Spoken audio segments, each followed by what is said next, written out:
चलिए आज बात करते हैं इंजीनियरिंग के एक ऐसे कमाल की जो किसी फैक्ट्री में नहीं बल्कि एक गैराज में तैयार हुआ। ये कहानी है एक बहुत बड़े और पूरी तरह से काम करने वाले रिमोट कंट्रोल एयरबस A350 की। एक ऐसा मॉडल जो असलियत के इतना करीब है कि पहली नज़र में यकीन करना मुश्किल हो जाता है।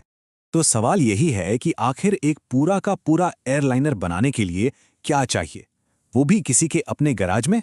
देखिए, ये सिर्फ एक खिलौना बनाने की बात नहीं है, ये एक सपने को इंजीनियरिंग की हदों से भी आगे ले जाकर हकीकत में बदलने की कहानी है। तो चलिए शुरू करते हैं। ये जो एक नामुमकिन सा सपना लगता है, इसे हकीकत में बदलने की चुनौती आखिर कितनी बड़ी थी।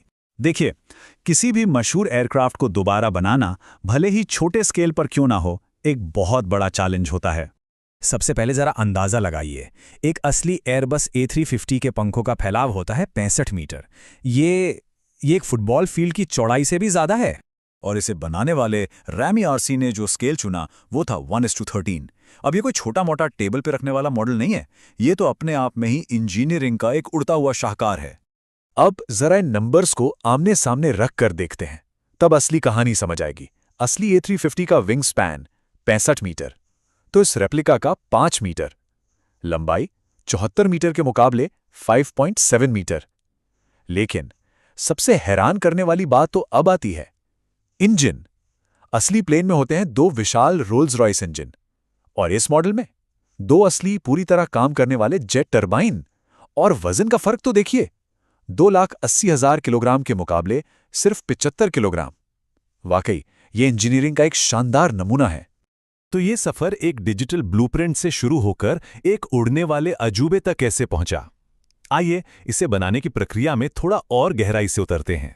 इस पूरी कहानी को हम 4 बड़े हिस्सों में देख सकते हैं। सबसे पहले सब कुछ शुरू हुआ डिजिटल डिजाइन से, जहां हर एक पुर्जे को 3D सॉफ्टवेयर में बड़ी बारीकी से तैयार किया गया। फिर आया ढांचे का निर्माण, जहां एडवांस्ड मटेरियल से धड़, पंख और पूंछ को बनाया गया।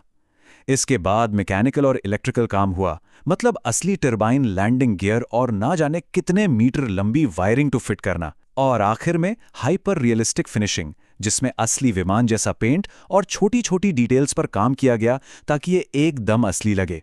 और इस पूरे काम में कितना वक्त लगा? 5,000 घंटे से भी ज्यादा।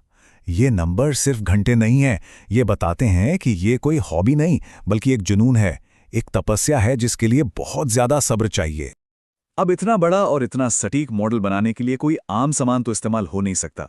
यहां बात हो रही है कार्बन फाइबर की, fibre glass, 3D printed resin parts, aircraft grade plywood और हाई डेंसिटी फोम की। इन सबको चुनने की सिर्फ एक वजह थी, मजबूती और हल्के वजन का वो परफेक्ट बैलेंस बनाना जो किसी भी चीज को उड़ाने के लिए सबसे जरूरी होता है। और फिर सब कुछ बनने के बाद वो पल आता है जब हर सांस रुकी हुई होती है, पहली उड़ान।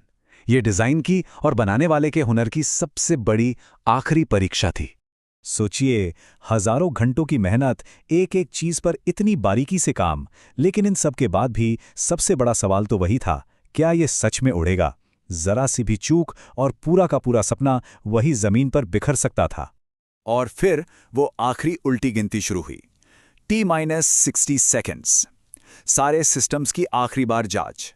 T-30, प्लेन धीरे धीरे रनवे की तरफ बढ़ रहा है। T-10, टरबाइन की आवाज गूंज उठती है, थ्रॉटल फुल। और T-0, लिफ्ट ऑफ।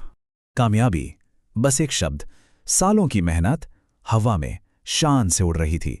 एक ऐसा नजारा जो ये साबित कर रहा था कि अगर लगन हो तो कुछ भी नामुमकिन नहीं है। तो साफ है, ये सिर्फ एक बहुत बड़ा या बहुत महंगा खिलौना नहीं है। नहीं, ये उससे कहीं कहीं ज्यादा है। ये इंसान की सोच, उसकी लगन और कुछ कर गुजरने की चाहत की एक मिसाल है। देखिए, इस चीज की असली खूबसूरती समझने के लिए हाइपर रियलिज्म शब्द को समझना जरूरी है। मॉडलिंग की दुनिया में इसका सीधा सा मतलब है ऐसी नकल बनाना जो इतनी असली लगे कि उसे असल से अलग करना नामुमकिन हो जाए। जरा इस A350 को देखिए, हर एक छोटा सा रिवेट, हर पैनल लाइन असली एयरलाइन वाला पेंट। ये एक मॉडल और एक कलाकृति के बीच की जो लकीर है ना, उसे पूरी तरह से मिटा देता है। इसे बनाने वाले रैमी आरसी खुद इसे बहुत खूबसूरती से समझाते हैं। वो कहते हैं, ये बस इस बारे में है कि एक वर्कशॉप में क्या क्या किया जा सकता है, उसकी हदों को और आगे धकेलना। एक सपने को पकड़कर उसे एक उड़ने वाली हकीकत में बदल देना। तो आखिर में हम यही कह सकते हैं कि यह सिर्फ एक मॉडल नहीं है, ये जुनून का, बारीकी से काम करने की कला का और कभी हार ना मानने वाले जज्बे का एक जीता जागता सबूत है। और ये कहानी हमें एक बहुत ज़रूरी सवाल के साथ छोड़ जाती है। रैमी आरसी की इस कहानी से प्रेरणा लेकर ये सोचना तो बनता है कि हमारे अपने गैराज में ऐसा कौन सा कमाल है जो बनने का इंतज़ार कर रहा है।